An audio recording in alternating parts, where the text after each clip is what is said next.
Thank you very much, Board. It's been a very long time since I've been here. This is Deborah Tavares with StopTheCrime.net. I say that because there is a very significant YouTube there on Stop the Crime. And one of the reasons why I was not here for 2.5 years. I used to be a regular attendee here.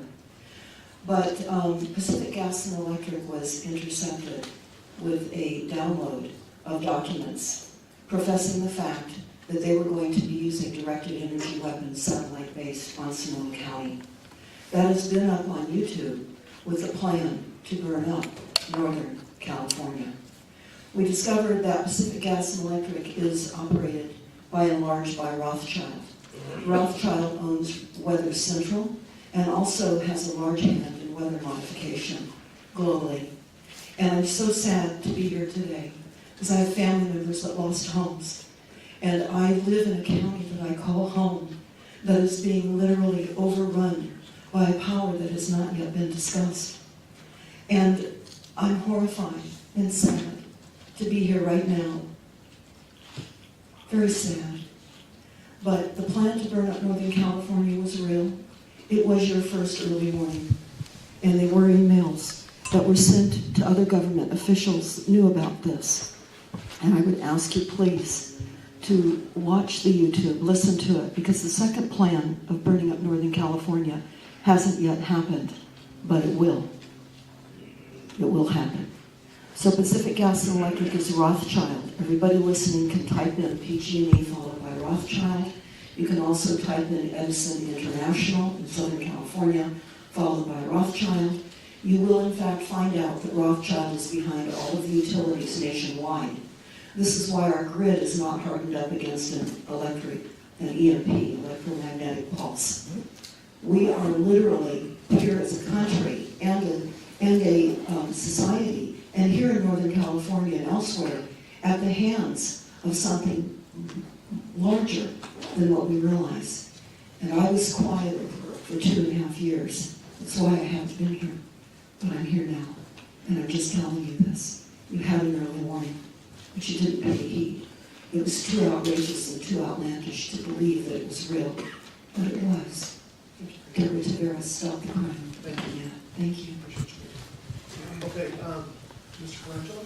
This is Jamie Lee. I'm here with Deborah Tavares, and we're at the 575 Administration Boulevard, or Road, the administration building that's holding a meeting today. And here's Deborah Tavares, who's been attending the meeting all morning. And we want to get a little bit of what she's seen. It's been a pretty incredible morning. But before we start that, Deborah, why don't you hold up the newspaper from this morning of the Press Democrat and open it up there, just unfold it. And what they're showing here is that they found archaeological, historical native Pomo artifacts in the, I don't know if it's Coffee Park or Fountain Grove, but effectively this will become a historical site where they won't be allowed to rebuild based on Native American history. And so this is another way they're going to keep people from reoccupying the land. In Glen Ellen. Glen Ellen it is. And we expect to see more of these finds come out. So Deborah, what did you see today in being there for the first 3 hours of this full-on meeting that includes a bunch of media, Board of Supervisors, FEMA, and who else is here? Okay, so I'm here today because we received a media advisory of this meeting held at the Sonoma County Board of Supervisors. And it says they invite community members to attend and provide input to guide post-fire recovery efforts at a workshop on infrastructure today, Tuesday, February the 27th, 2018.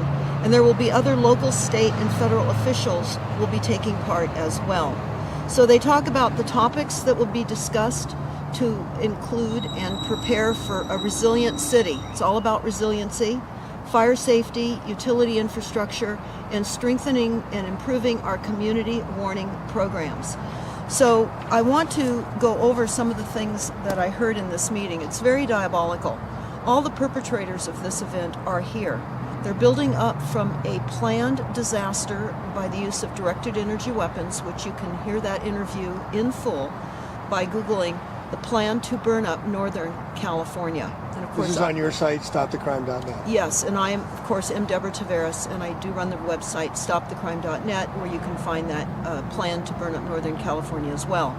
But the agenda here today by the perpetrators here in Northern California was to again discuss the community warning program, preparing for a more resilient county. Now, for many of you, I've reported on resilient cities. I would recommend that you go to the YouTube Kill Cities by Rothschild and Rockefeller to understand what resilient planning is all about in your town. This is happening here in Sonoma County, but it's an extension of UN Agenda 21 policies and all the policies in your cities to reduce greenhouse gas emissions. And they're talking about fire safety, utility infrastructure, impact on fire infrastructure, and a discussion. Now, I was able to speak for 2.5 minutes in the first session today, and I told them their first early warning sign was from the emails that Pacific Gas and Electric and PG&E sent 3 years ago, and that it had been out on the internet, and they didn't attend to this. There was no attention paid to this. It was too outlandish to have PG&E and Pacific Gas and Electric talk about the use of satellite lasers on Northern California. And specifically, they said Sebastopol, which is, of course, in Northern California. But there is a second plan on that discussion, the plan to burn up Northern California too, and I advise them that that has not yet happened, but it will. So I would urge everybody to listen to the entire 2-hour presentation. It covers 2 radio shows on the Jeff Rense Radio Network, of which I was affiliated with at the time. But today's meeting is diabolical. This is really like a deadly computer game going live. What do I mean by that? Well, they're talking about deploying cameras throughout this area. They say that it will take about 30 cameras, 20 to 30 cameras. They will have a 150-mile range. They will have infrared so that you can observe in real time, 24 hours around the clock. And they say that it will be a hardened network, and it will be tied up and connected to Amazon in the cloud. And these cameras will be less expensive for Sonoma County, Napa, and Lake counties to deploy, which they said they need them because of fires and earthquakes. These are going to be up in the air, they're putting These are up? going to be, they say that 30 cameras that'll go 250 miles. 150 miles. 150 mile range to do what? Why are they Yeah, to be an early warning visual for fires? in real time on fires and or earthquakes, whatever type of destructive, weaponized weather assault any of us get. These cameras will show them in real time. They say that the first responders will know in real time where to go. And they were talking about how there has been no training in the social science of disasters. And one city council member said that we need to have a monthly training session with all the public here, much like they had in San Francisco years ago with a drop, tuck, and cover. So they want to have a neighborhood watch. They want to have a neighborhood education where people are training on a monthly basis for the doom of the weaponized weather assaults on all of us. Which can also be used as see something, say something, Absolutely. turned around on us and spying on each other. Yeah, in fact, that is exactly what they're saying, Jamie. They're saying that this has got to go from top down into our neighborhoods. And that in Oakland, they conscripted about 20,000 people to report from the ground after all of the major events that Oakland went through. There has been FEMA here this morning. There has been, and the next session, which is going to start here shortly, is going to be all about making Sonoma County resilient. So again, I asked all of you to type in 100 resilient cities, and you'll find out who's behind that. It's Rockefeller. You will understand that this is for climate refugees. This is what they are doing globally now and in the United States. They are creating climate refugees to herd us in to available housing after they have literally destroyed the housing that is available to us. And as we pointed out as we started this program, already showing why some homes will not be able to be rebuilt because of the unearthing of relics ancient artifacts. This is going to expand. We're going to cover this locally. We're boots on the ground. We're coming live right now. Again, today is a very monumental day here in Sonoma County. We will be posting this entire meeting on stopthecrime.net so that you can watch it in segments. It is something extremely important. I realize that it is a long post, but there are segments in it that all of you need to take the time to watch and listen, because this is headed to you. And this is as a result of a weaponized weather assault. And that is now the new norm, increased weaponized weather assaults. We have been told that fire season in California will no longer be just a fire season as it had been in the past. It will be all year long. And we know certainly with the plan to burn up Northern California, how they're doing that with killing the trees, with all the toxins from the chemtrailing, the drought that they keep us perpetually in, and we're in a drought again right now. Greatest drought in the history of California. Last year was the greatest rains and snow, followed previously by the greatest droughts. And this last summer was record temperatures, and then we got torched out. So we're under attack here.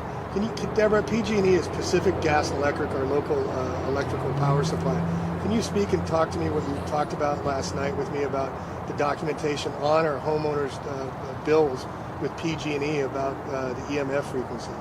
Yes, actually, I will be putting that up on stopthecrime.net, but the bill inserts in our monthly billing with Pacific Gas and Electric and also Southern California Edison. Any of you listening right now can just type in and look at your bill inserts online about the explanation of EMF, electromagnetic frequencies.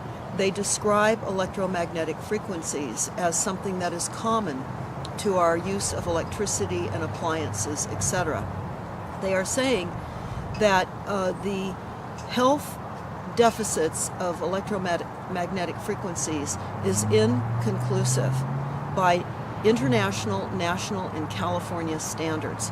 While they say there's no known health effects or problems from the electromagnetic frequencies, they then negate what they say by saying, but it is inconclusive, and consensus requires that they continue to review the subject. So what is happening in our bills is the admission from our electric companies and gas companies that they are saying that it in fact does cause health damage.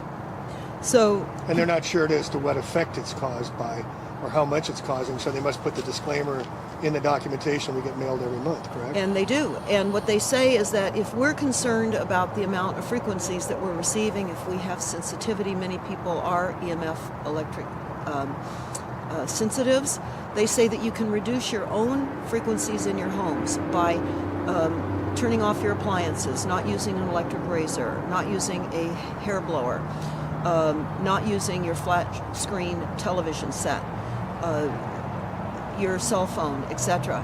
Turning off your Wi-Fi, moving it away from your head, I think. Yes, moving it away from your head. In other words, they're making it our responsibility to reduce the increased frequencies that they're killing us with.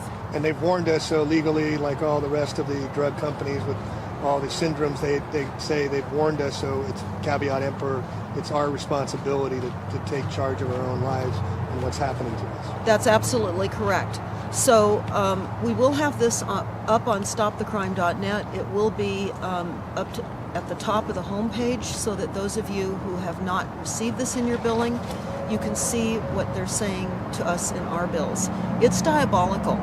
And there's other meetings like the 5G going in here, as we've chronicled before. There's 4 meetings going on because there was a newspaper article about people protesting putting in the 5G, and now they're hosting 4 meetings as well. These are happening one on top of the other very, very, very quickly as people are not allowed to move back in their homes yet, and there's benzene in the soil, so some of the escrows are being canceled as potential buyers and vulture capitalists are moving in. Well, Jamie, what is also very horrific is that at a water meeting that we attended just last week, they said that because of the 324 homes in a specific area in Fountain Grove, which is just above the Hilton Hotel that burned here in October of 2017 during the U.S.'s history most costly fire, and we're still with body counts now. We still don't know how many people were killed and or murdered as a result of this fire. But what they're saying about these 224 homes, of which there were only a few homes left standing, the water started to taste bad and smell bad, and so those few occupants that were still able to live in homes that were there reported it. The county has had lab tests. They found benzene in the water. They started taking water bottles up to these people, and of course that doesn't minimize their showers, their sinks, their laundry.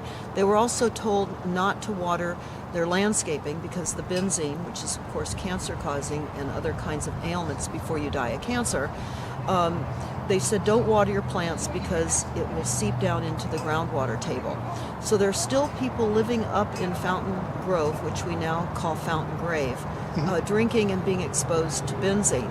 But what they also said at this meeting was that the city would issue building permits for rebuilds in that specific benzene-contaminated area, but they would not be issuing occupancy permits because the benzene and the infrastructure of the water system would have to be replaced, and they're still working at getting to the bottom of this contamination, of which they claim they don't understand what the bottom of the contamination is, just like they're saying they don't know what the reality of these fires are, and they still haven't weighed in on that. 4 months later, they still cannot tell us officially, with all their experts and forensics, fire forensics, and the captain or chief Ken Pimlott of CAL FIRE. I called him out directly.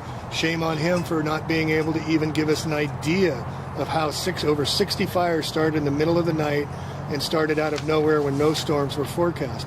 So I wanted to kind of finish this on a positive note. I went to a wonderful meeting that you put together last week, a health symposium, Deborah, and it was so wonderful to see the activists combined with health practitioners. We had holistic people, we had crystal people, we had holistic herbal medicines, we had salad masters, a wonderful gal doing cooking classes, which we're going to do ourselves on using non-toxic cookware, which I didn't know anything about, and that was very educational. But it was a wonderful way to bring communities together. And you know, we talk a lot about dark and doom and gloom, but there are solutions of what we can do. And I saw that last week and got very encouraged and very empowered to see. We talked about activism and what was going on, but we had a solution based of how you can use zeolite, you can use thermaline, you can use shungite. I just went down after the talk and got some shungite for my son and for myself, and crystals for energy healing as well. And preventing the assaults of electromagnetic frequencies on our homes and to our bodies. Crystals are extremely important.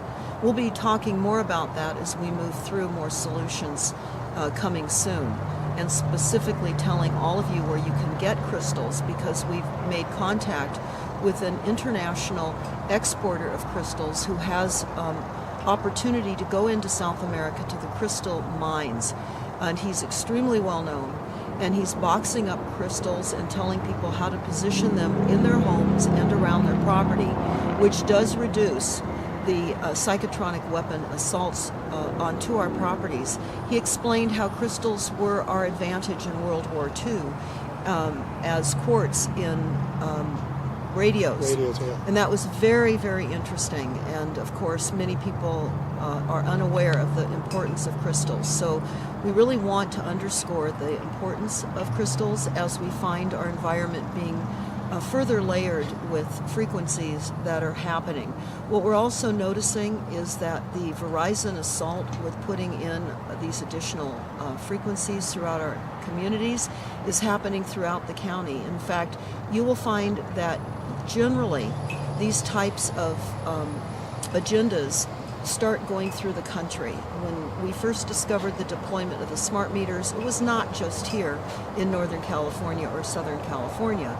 We just happened to notice it when it was already 75% deployed upon us with smart meters. So what you need to do is you need to look and find out what your city is doing with engaging your utility companies or your wireless companies to deploy streetlights, to deploy additional additives to all of your existing infrastructure to prevent dropped cell calls. That's how they'll promote this. And faster downloads of your videos, blah, blah, blah. Yes, right? and of course, the frequencies are what is going to absolutely destroy our cellular makeup and cause massive genocide. We also have on StopTheCrime.net a new document. It's entitled Population Engineering and Climate Action. It's at the top of the website. I would recommend that you all download this and understand how the PSYOPs is being played out.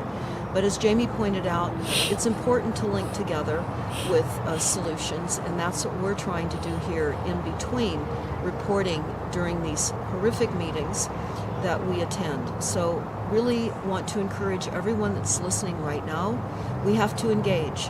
We must engage. We can no longer sit quiet, and we need to go forward with the love and hope for humanity, because that's where it is right now. We need to do all we can in creating awareness. That is our legacy. That is what we are here now for and what we are here now to do. So thank you so very much for listening, and pass this information along far and wide. More importantly, I will leave you with this. We have primary water. We do not have a water shortage. This is the PSYOPs now being played out in Cape Town in South Africa. They've just extended the 0 day that they keep talking about no more water. We discovered the PSYOPs being played here in Northern California in a town called Mountain House. Mountain House, about 4 years ago, was being shown throughout the United States as running out of water in 10 days. When our research team called some realtors in Mountain House, we discovered that they did not even know that their town was being used as a PSYOPs. So as we looked into it, we found that Mountain House was purchased by Sun Trust in the mid-90s. We researched Sun Trust, which was Rothschild. Mountain House was built as an UN Agenda 21 smart city, fully self-contained.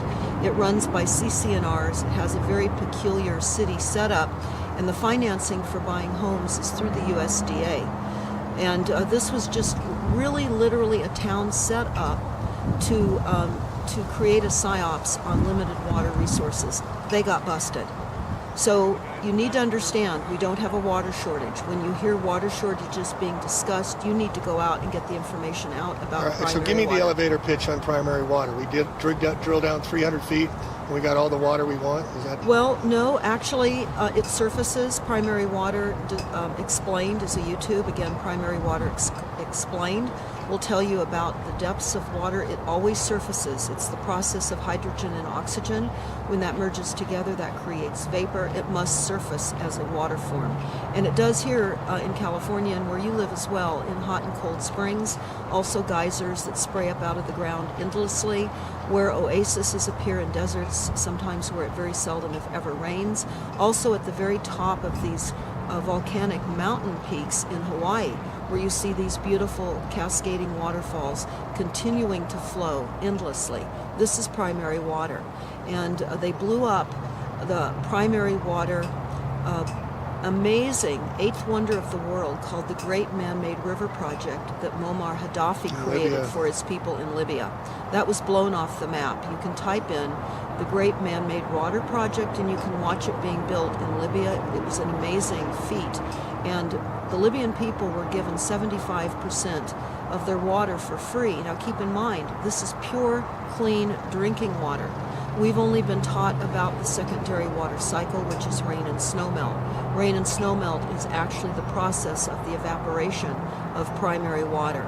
So all of you need to know, we are floating on water. We are the water planet. And oftentimes we don't need to access it deeply, and sometimes we do. So again, Primary Water Explained is a good illustration on how you access water. So creating these false scarcities, we can make a scarce city, and we can control prices just like we do with the oil, now switching to batteries when we've had free energy for over 100 years with Tesla. And what I understand with the attacks on Libya, Gaddafi, there's a wonderful Muammar Gaddafi's manifesto. He had those people living in pleasure. They had free water, they Free had homes, free education. free education, and it was a model for the future, and that's why they took him out. And he was just getting ready to back the dinar with gold. He wanted out of the Rothschild network. Just like Lincoln was going to back the greenback and Kennedy was going to switch to the dollar, they will not allow that to happen. And to segue into Bitcoin, they're allowing that to happen, so they want it to happen. It's not just rogue bunch of guys putting it out. They're going to a cryptocurrency and getting rid of the dollar bills, and then soon we'll have tattoos with our old datas on us and the rest of this. And the next segment, we're going to get into wetware. Yes, and I would urge all of you to go to primarywater.org. Share this site far and wide. Our children are getting very depressed, and I just was hearing this morning on the radio, Jamie, that they want 12-year-olds now to take a survey because they're seeing depression in children, and they want to start medicating them and having them go to seek psychiatric intervention. And of course, why not? Our children are being taught that there's just too many people using too much stuff, and that's not true. And we need to do all we can to raise our children up with the idea that the scarcity is not real. It's an entire psyops, building new markets up on top of false scientific realities. So we can do anything that's positive. It's to share the good news of water, plentiful, pure, clean, fresh drinking water. So we're going to be going back into this meeting shortly, and we'll have more to share as we roll into the afternoon here in what's left of Northern California. And I just wanted to add another thing with the water is grow your own food, folks. Teach your children how seeds work and where things come from. Get them as self-sufficient and as self-reliant, because as they're cutting down, we're going to have the market collapse. And when the market collapses, there's going to be a lot of poverty going on. They're already cutting 30% off mental health. They're kicking out the homeless again, cutting funding for everything. And this is while the Wall Street markets are doing extremely record highs.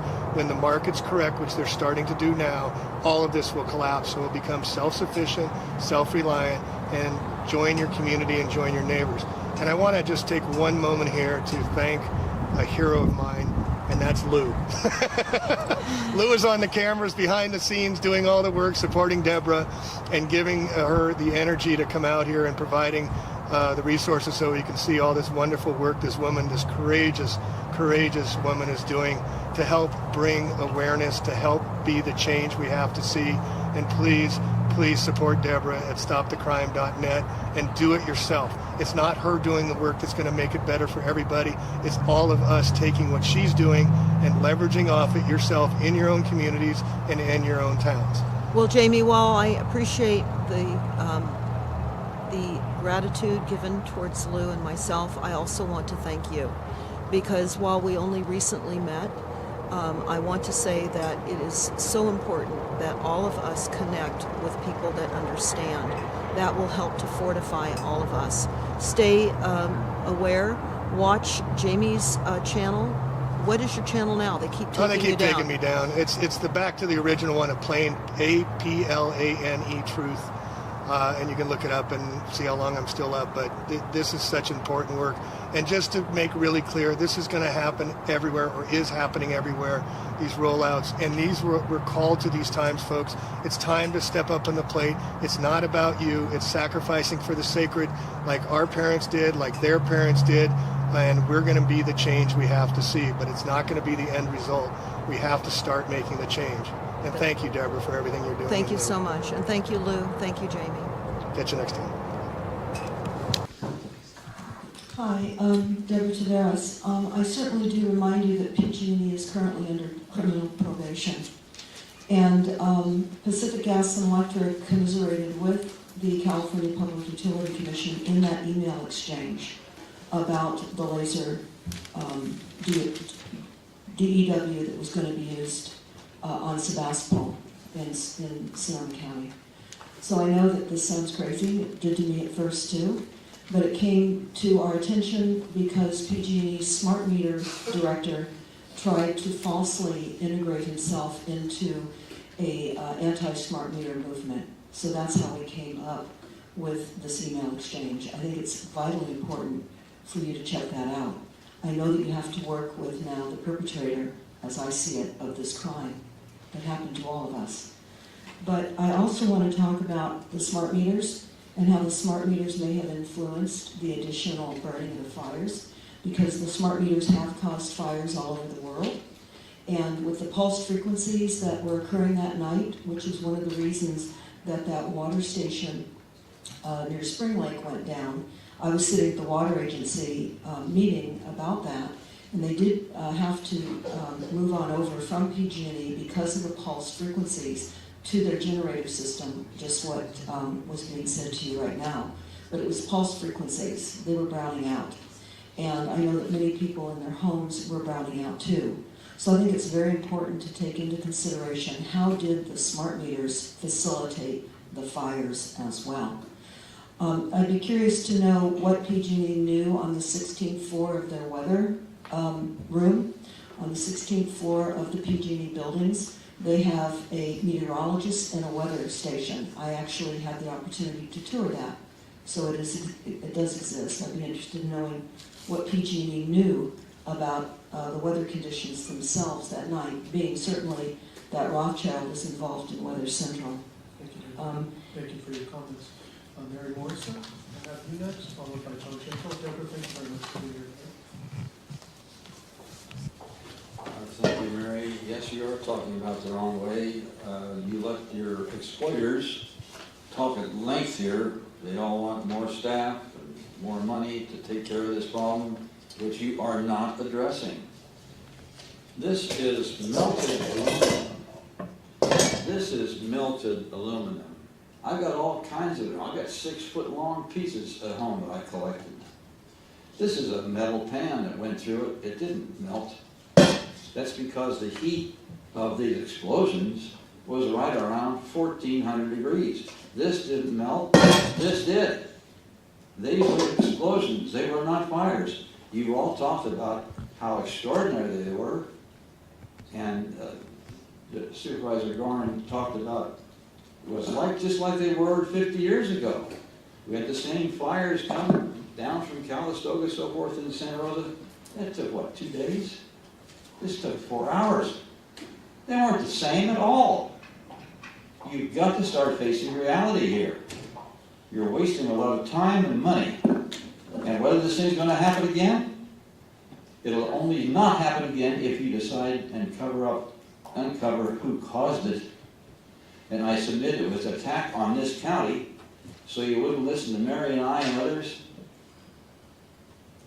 hoping that you will hold Congress accountable for bankrupting this country under martial law 107243. Thank you for listening. Thank you, sir. Mr. Ellis.